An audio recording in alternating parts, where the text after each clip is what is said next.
పోరాటం కణం ప్రజాపక్షం జనసైనిక్ న్యూస్ కి స్వాగతం. ముందుగా headlines. 2024 TDP YCP Madanapalle MLA seat ఎవరికి? వైసీపీ సిట్టింగ్ ఎమ్మెల్యే నవాజ్ బాషాకు వచ్చే ఎన్నికలలో టికెట్ లేనట్టేనా? నియోజకవర్గంలో టీడీపీ కుక్కలు చించిన విస్తరాయిందా? టీడీపీలో చేరి మాజీ ఎమ్మెల్యే షాజహాన్ బాషా రాజకీయ ఆత్మహత్య చేసుకున్నారా? రాష్ట్ర తెలుగు యువతకే అధ్యక్షులు శ్రీరామ్ చిన్నబాబు మదనపల్లె నియోజకవర్గంలో చిన్నబాబుగా మిగిలిపోతారా? మదనపల్లి ఎమ్మెల్యే టికెట్ జనసేనకే దక్కాలని రాష్ట్ర స్థాయిలో పావులు కదుపుతున్న వైసీపీ ముఖ్య నాయకుడు ఎవరు? మదనపల్లి మాయా రాజకీయంపై జనసైనిక్ న్యూస్ ఛానల్ ప్రత్యేక కథనం మీకోసం. Chandrababu Naidu Z+ NSG commandos ఆయన ఎక్కడుంటే అక్కడే ఉంటారా? 52 రోజులు జైల్లో ఉన్న చంద్రబాబు బయటకు రాగానే ఆయన వద్ద ప్రత్యక్షం. ఆయన అరెస్టుతో భావోద్వేగం, బయటకు రాగానే ఉత్సాహం.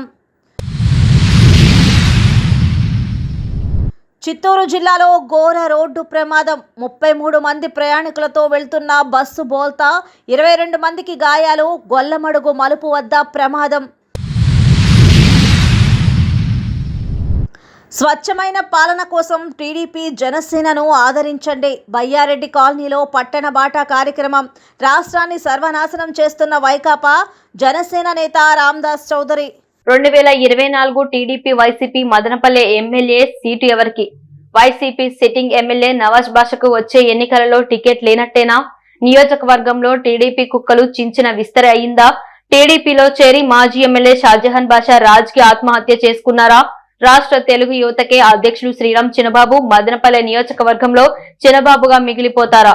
మదనపల్లె ఎమ్మెల్యే టికెట్ జనసేనకే దక్కాలని రాష్ట్ర స్థాయిలో పావులు కదుపుతున్న వైసీపీ ముఖ్య నాయకుడెవరు? 2024 అసెంబ్లీ ఎన్నికల హడావుడి మదనపల్లెలో రాజుకుందే. టీడీపీ వైసీపీలలో ఎమ్మెల్యే పదవి కోసం ఆశావాహులు చాప కింద నీరులా తమ ప్రయత్నాలు ముమ్మరం చేస్తున్నారు. మదనపల్లె నియోజకవర్గానికి సంబంధించినంత వరకు వైసీపీకి మంత్రి పెద్దిరెడ్డి అధిష్టానం ప్రతినిధిగా వ్యవహరిస్తున్నారు. ఇక్కడ వైసీపీ ఎన్నికల భారం నిస్సందేహంగా మంత్రి పెద్దిరెడ్డి మీదే ఉంటుంది. ఆయన డిసైడ్ చేసిన అభ్యర్థికే టికెట్ దక్కుతుంది. టీడీపీలో పార్టీ అధిష్టానం చేసే సర్వేలు, ప్రజాభిప్రాయ వడపోతలతో పాటు స్థానిక కమ్మనేతలు పార్టీ జాతీయ అధ్యక్షుడు నారా చంద్రబాబు నాయుడుకు పెట్టే రహస్య ఈమెయిల్స్ టీడీపీ ఎమ్మెల్యేగా అభ్యర్థిని డిసైడ్ చేస్తాయి. ఇంతేకాకుండా పార్టీ జాతీయ ప్రధాన కార్యదర్శి నల్లారి కిషోర్ కుమార్ రెడ్డి, ఉమ్మడి జిల్లా టీడీపీ మాజీ మంత్రి ఎన్ అమర్నాథ్ రెడ్డిల అభిప్రాయాలు కూడా పార్టీ ఎమ్మెల్యే అభ్యర్థిని డిసైడ్ చేయడంలో ప్రధాన పాత్ర పోషిస్తాయి. వైసీపీలో సిట్టింగ్ ఎమ్మెల్యే నవాజ్ బాషా 2024లో కూడా పార్టీ అభ్యర్థిగా బరిలో ఉండాలని ఆయన అభిమానులు కోరుకుంటున్నారు. ఆ దిశగా వైసీపీ అధిష్టానం నుంచి ఎమ్మెల్యే నవాజ్ బాషాకు సంకేతాలు అందడం లేదని ఆ పార్టీ వర్గాలు పేర్కొంటున్నాయి. మైనార్టీ కులానికి చెందిన ఎమ్మెల్యే కావడంతో ఆయన పదవీ కాలం ముగియక ముందే నియోజకవర్గంలో మరొకరికి పార్టీ పగ్గాలు ఇవ్వటం సరికాదని అధిష్టానం అభిమతంగా ఉన్నట్టు సమాచారం. అయితే ఎన్నికలకు ముందు పార్టీ పగ్గాలు ఎమ్మెల్యే అభ్యర్థిగా ఎంపిక కాబడే వ్యక్తికి ఇస్తే ఎన్నికలను ఎదుర్కోవటం ఎలా అని వైసీపీకి చెందిన కొందరు నేతలు అనుమానం, భయాలు. అయితే వైసీపీ అధిష్టానం ఈ భయాలను కొట్టిపడేస్తున్నట్టు సమాచారం. టీడీపీతో పోలిస్తే క్షేత్రస్థాయిలో తమ పార్టీ అమలు చేస్తున్న సంక్షేమ పథకాల ప్రభావం, గ్రామీణ నెట్వర్క్ మరియు నాయకత్వం, ఓటు బ్యాంక్, ఓటు షేర్లు పటిష్టంగా ఉన్నట్టు వైసీపీ అధిష్టానం ధీమాగా ఉంది.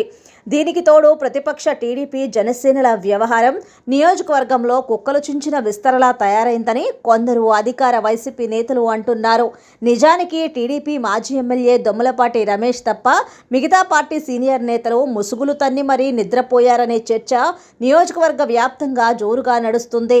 దశాబ్దాలుగా వివిధ హోదాల్లో పార్టీ పదవులు, అధికార భోగభాగ్యాలు అనుభవించిన టీడీపీ సీనియర్లు సాక్షాత్ పార్టీ జాతీయ అధ్యక్షుడు నారా చంద్రబాబు నాయుడును రాజమండ్రి సెంట్రల్ జైల్లో పడేస్తే తమకేమీ పట్టనట్టు, నారా చంద్రబాబు నాయుడు తమకసలు తెలియనట్టు తమ సొంత పనుల్లో మునిగిపోవటం టీడీపీ కార్యకర్తలకు మింగుడు పడడం లేదనే బహిరంగ గుసగుసలు వినవస్తున్నాయి.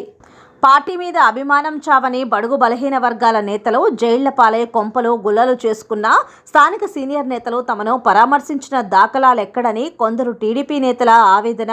ఇక పార్టీలో కొత్తగా చేరిన మాజీ ఎమ్మెల్యే షాజహాన్ బాషా ఎక్కడ వచ్చే ఎన్నికలలో టీడీపీ ఎమ్మెల్యే టికెట్ తన్నుకుపోతాడోనని పార్టీలో అడుగడుగునా ఆయన ముందర కాళ్లకు బంధనాలు బిగిస్తున్నారనే టాక్ ఉంది.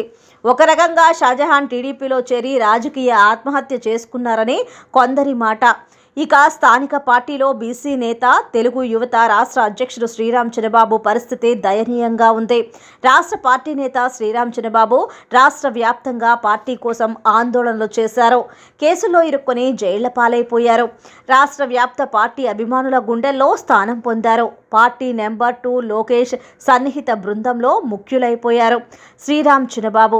ఆ విధంగా ఆయన రచ్చగెలిచిన ఇంట మదనపల్లిలో ఓడిపోయారు. ఆయన బీసీ సామాజిక వర్గమే ఆయనకు శాపమైపోయింది.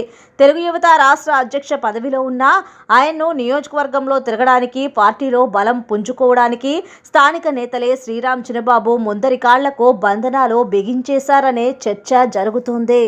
దీంతో ఆయన నియోజకవర్గంలో తప్ప రాష్ట్రమంతా సుడిగాలిలా తిరుగుతున్నారు.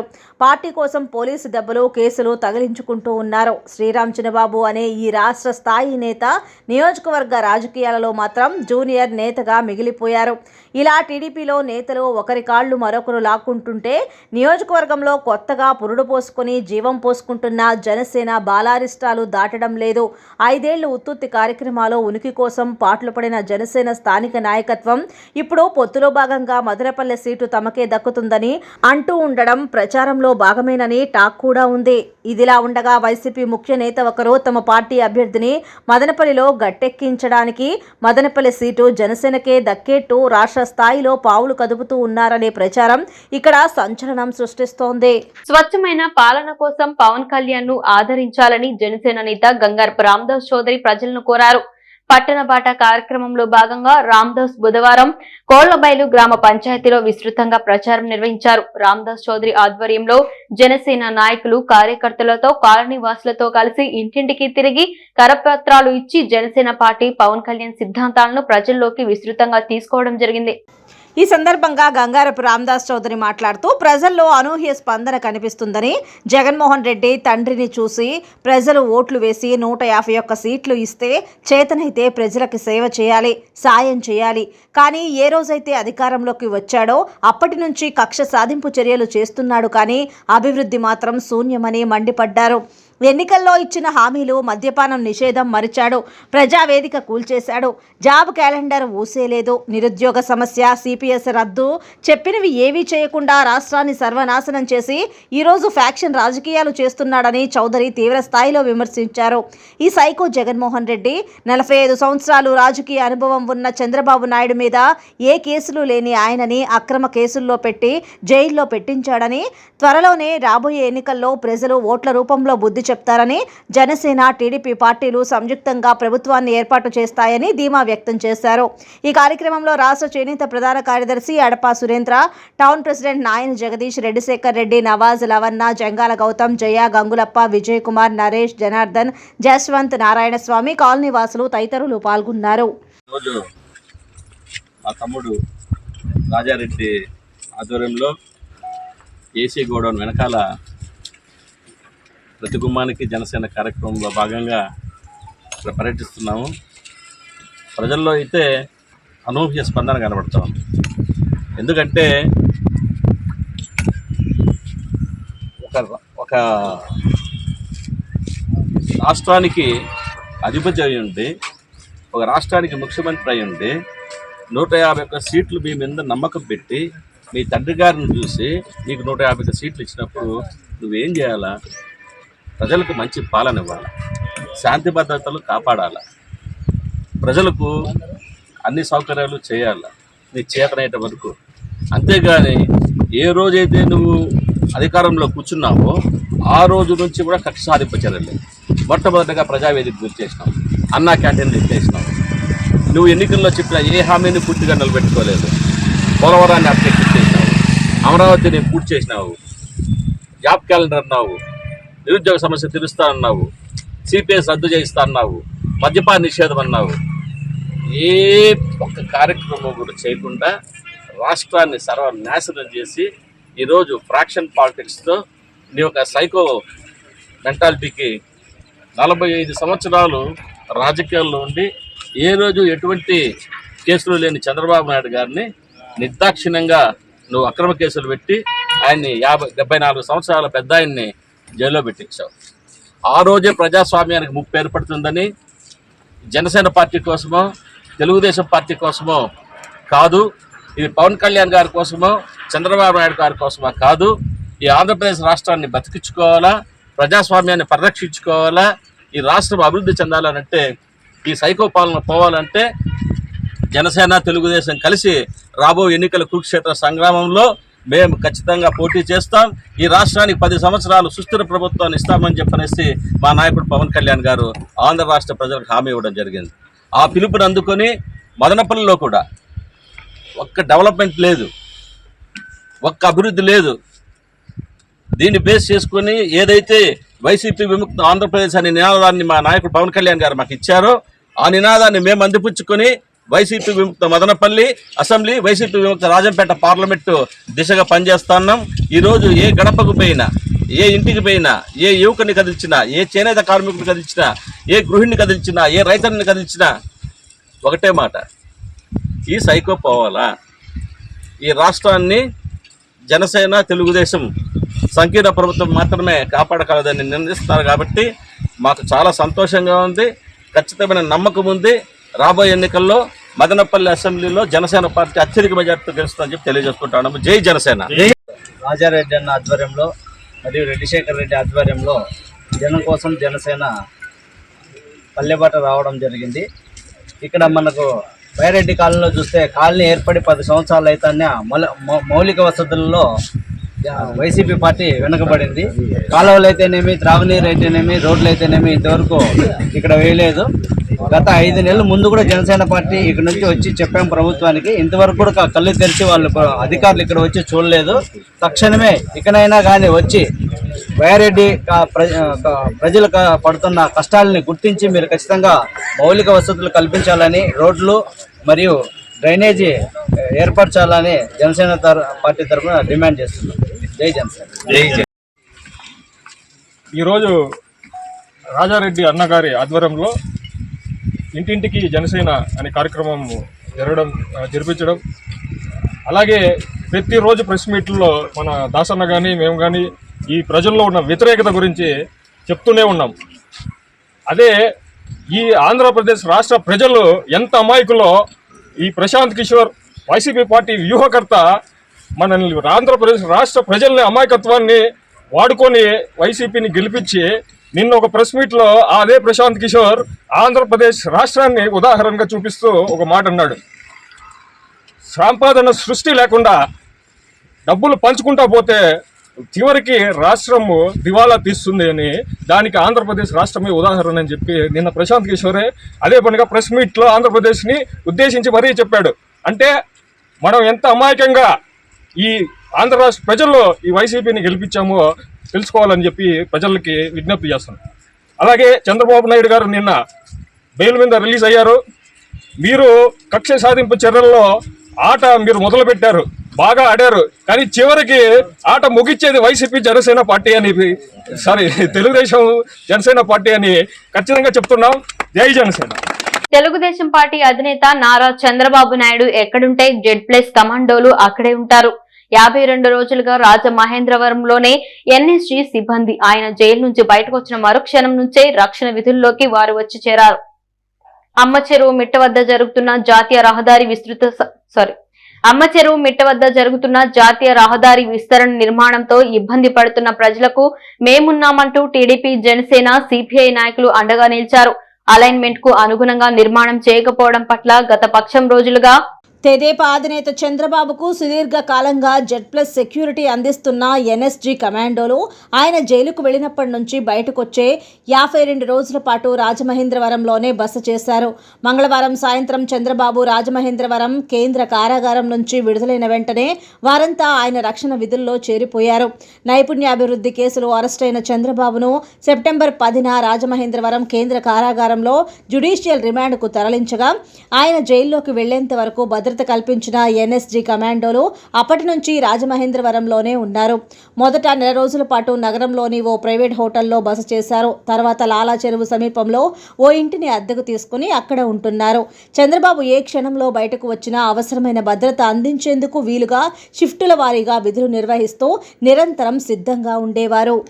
ఆయనకు మంగళవారం మధ్యంతర బెయిలు మంజూరవడంతో ఎన్ఎస్జీ సిబ్బంది తమ వాహన శ్రేణితో హుటాహుటిన రాజమహేంద్రవరం కేంద్ర కారాగారం వద్దకు చేరుకున్నారు. చంద్రబాబును తమకు అప్పగించాలంటూ జైలు అధికారులకు పత్రాలు సమర్పించారు. దీంతో 2 ఎన్ఎస్జీ వాహనాలను జైలు అధికారులు లోపలికి అనుమతించారు. తమ అభిమాన నేతను చూడడానికి వేలాదిగా అభిమానులు జైలు గేటు వద్దకు చేరుకోవడంతో మిగతా వాహనాలు లోపలికి వెళ్లే అవకాశం లేకపోయింది. దీంతో చంద్రబాబు ఎన్ఎస్జీ సిబ్బంది భద్రత నడుమ నడుచుకుంటూ ప్రధాన గేటు వద్దకు వచ్చారు. అభిమానులకు అభివాదం చేస్తూ వాహన శ్రేణితో విజయవాడకు బయలుదేరారు. సుదీర్ఘ కాలంగా చంద్రబాబు భద్రత విధుల్లో ఉన్న ఎన్ఎస్జీ సిబ్బంది ఆయన్ను జ్యుడిషియల్ రిమాండ్కు అప్పగించే సమయంలో భావోద్వేగానికి గురయ్యారు. ఇప్పుడు ఆయన బెయిల్పై బయటకు రావడంతో ఉత్సాహంగా విధుల్లో చేరారు. అమ్మచెరువు మిట్ట వద్ద జరుగుతున్న జాతీయ రహదారి విస్తరణ నిర్మాణంతో ఇబ్బంది పడుతున్న ప్రజలకు మేమున్నామంటూ టీడీపీ, జనసేన, సిపిఐ నాయకులు అండగా నిలిచారు. అలైన్మెంట్ కు అనుగుణంగా నిర్మాణం చేయకపోవడం పట్ల గత పక్షం రోజులుగా సిపిఐ నాయకులు నిరసనలు చేస్తున్నారు. కాగా బుధవారం టీడీపీ మాజీ ఎమ్మెల్యే దొమ్మలపాటి రమేష్, జనసేన నాయకులు రామదాస్ చౌదరి, మైఫోర్స్ మహేష్, సిపిఐ నేత మురళి స్థానిక ప్రజలతో కలిసి పనులను అడ్డుకున్నారు. సమస్య పరిష్కారం కోసం హైవే అధికారులతో చర్చలు జరిపారు. దీంతో త్వరితగతిన సమస్య పరిష్కరిస్తామని నేషనల్ హైవే అధికారులు హామీ ఇచ్చారు. ఈ సందర్భంగా నాయకులు మాట్లాడుతూ మదనపల్లి నియోజకవర్గంలోని అమ్మచెరువు మిట్ట వద్ద హైవే పనుల వల్ల అక్కడ ఉన్న గృహాల కంటే సుమారు 10 నుంచి 15 అడుగుల లోతున ఆ హైవే ఏర్పాటు కోసం పనులు జరుగుతున్న తరుణంలో స్థానిక ప్రజలు అభ్యంతరం మేరకు స్థలానికి వెళ్లి గృహాల కంటే 15 నుంచి 20 అడుగుల లోతులో రోడ్డు వేయడం వల్ల అక్కడ నివసిస్తున్న 5-6 వీధులకి చాలా ఇబ్బందులు ఎదురయ్యాయని గుర్తించారు. నిత్యావసరాలకు సంబంధించిన నీళ్లు, ట్యాంకర్లు గాని, వివిధ రాకపోకలు గాని చాలా ఇబ్బందులు పడతామని అక్కడి ప్రజలు నాయకుల దృష్టికి తీసుకువచ్చారు. దీంతో అధికారులు అర్థం చేసుకుని ఆ రోడ్డు హైట్ని పెంచడం లేదా స్థానిక ప్రజల సౌకర్యార్థం సర్వీస్ రోడ్డు ఏర్పాటు చేయాలని, లేని పక్షంలో ప్రజలు చాలా ఇబ్బందులు పడతారని అధికారులకి తెలియజేశారు. స్థానిక ప్రజలతో మరియు అధికారులతో మాట్లాడి నేషనల్ హైవే రోడ్డుని హైట్ పెంచడమా లేదా సర్వీస్ రోడ్డు కేటాయించడం ఏదో ఒకటి చేస్తామని అధికారులు ఈ సందర్భంగా హామీ ఇవ్వడం జరిగింది. ఈ కార్యక్రమంలో టీడీపీ, వామపక్షాలు, ప్రజా సంఘాల నాయకులు పాల్గొన్నారు. అంగళ్ళు మార్గ మధ్యంలో జాతీయ రహదారి పనులు గత నెల రోజులుగా జరుగుతున్నాయి. ఈ జాతీయ రహదారి నిర్మాణంలో భాగంగా అమ్మచెరువు మిట్ట ప్రాంతంలో దాదాపు 15 అడుగులు డౌన్ చేస్తూ హైవే అథారిటీ మాకు అలైన్మెంట్ అలాట్ చేసిందని ఇక్కడ కాంట్రాక్టర్లు చెప్తున్నారు. కానీ ఈ 15 అడుగులు హైట్ దించడం వల్ల ఈ ప్రాంతంలో ఉన్నటువంటి వాళ్ళందరూ కూడా రోజువారీ కూలీలుగా పనిచేస్తున్నటువంటి వాళ్ళు, ఇక్కడ సరైనటువంటి మౌలిక సదుపాయాలు కూడా లేవు. కనీసం ఒక ట్యాంకర్ తీసుకురావాలంటే టౌన్లో 700 రూపాయల ట్యాంకర్ అయితే ఇక్కడ 1400 రూపాయలు తీసుకుంటే తప్ప నీళ్ళు ఇల్లు చేరేటువంటి పరిస్థితి లేదు. ఇలాంటి సందర్భంలో హైవే అథారిటీ రోడ్డును దాదాపు 15 అడుగులు కిందకి దింపితే వాళ్ళు కనీసం ఒక్క బిందె నీళ్లు కూడా తీసుకొని ఇంటికి పోలేనటువంటి పరిస్థితి. ఈ సమస్యను దాదాపు 15 రోజులుగా ఇక్కడ ఉన్నటువంటి స్థానికులు, మహిళలు, ఇక్కడ ఉన్నటువంటి హైవే అథారిటీ కానీ, NHDE, AEకి ఈ కాంట్రాక్టుల ముందర వాళ్ళ గోడు వెలబుచ్చుకుంటున్నా వీళ్ళు ఎక్కడ కానీ పట్టించుకున్నటువంటి పరిస్థితి లేదు. రోజు వస్తారు, కాకమ్మక కబుర్లు చెప్తారు, మీకు 2 హైట్లు లేపుతాం, 2 అడుగులు లేపుతాం, 3 అడుగులు లేపుతామని లాస్ట్కు 15 అడుగుల లోతు కిందకి దించేశారు. వీళ్ళు పొగలెక్కడ పని చేయడం లేదు. పొగలైతే పబ్లిక్ తిరగబడతారనేసి రాత్రి పూటల్లో పని చేసుకుని పొగలు పూట నిద్రపోయేటువంటి పరిస్థితుల్లో కాంట్రాక్టర్లు కూడా వ్యవహరిస్తున్నారు.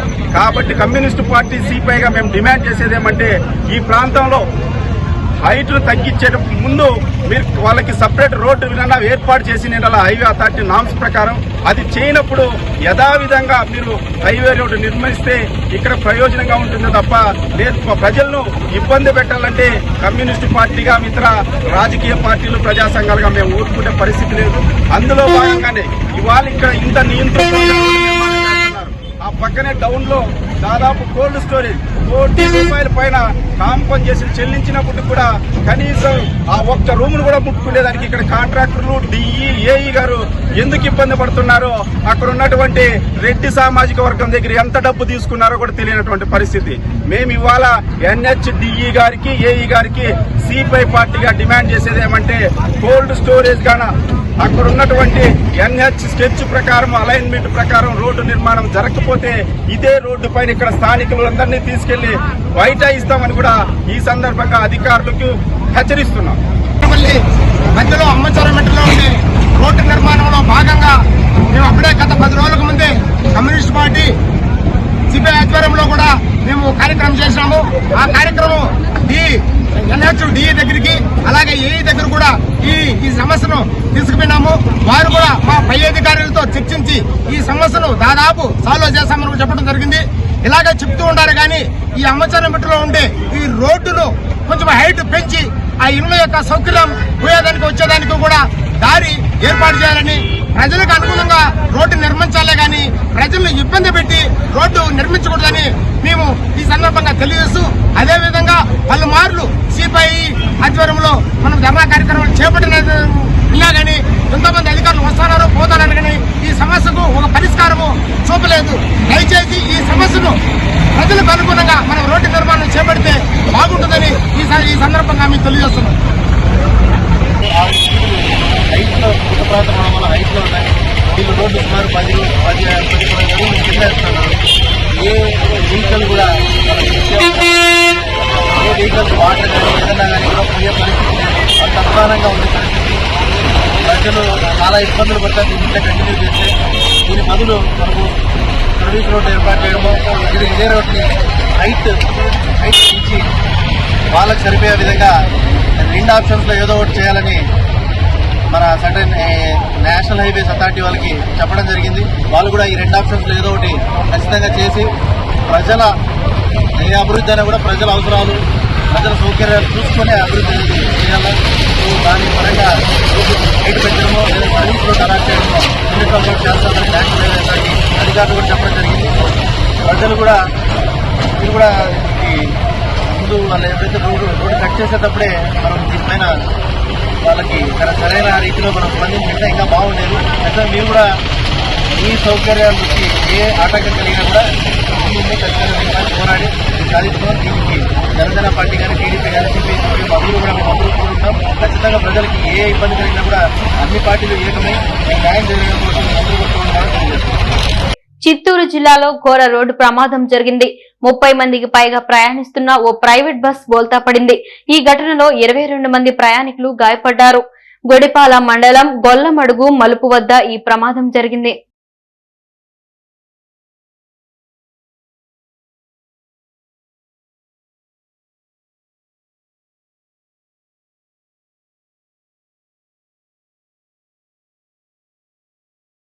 మళ్లీ టమాటా మోత మోగనుందా? ఉల్లిఘాటుతో మధ్యతరగతి పేద వర్గాల కంట కన్నీరు రానుందా అంటే అవుననే అంటున్నాయి వ్యాపార వర్గాలు. వర్షభావ పరిస్థితుల కారణంగా సాగు తగ్గడంతో రాష్ట్రంలో ఉల్లి టమాటా ధరలు క్రమంగా పెరుగుతున్నాయి. ఈ నెల 1న విజయవాడలో కిలో ఉల్లి ధర ₹30 ఉండగా ప్రస్తుతం ₹55కు చేరింది. కిలో టమాటా ధర 16 నుంచి 30కి చేరింది. ఇతర రాష్ట్రాల్లోనూ ఇదే పరిస్థితి కనిపిస్తుంది. రానున్న రోజుల్లో ఉల్లి ధర ₹100 పలికే అవకాశం ఉందని నిపుణులు అంచనా వేస్తున్నారు. ధరల నియంత్రణకు ప్రభుత్వాలు చర్యలు తీసుకోవాలని కోరుతున్నారు.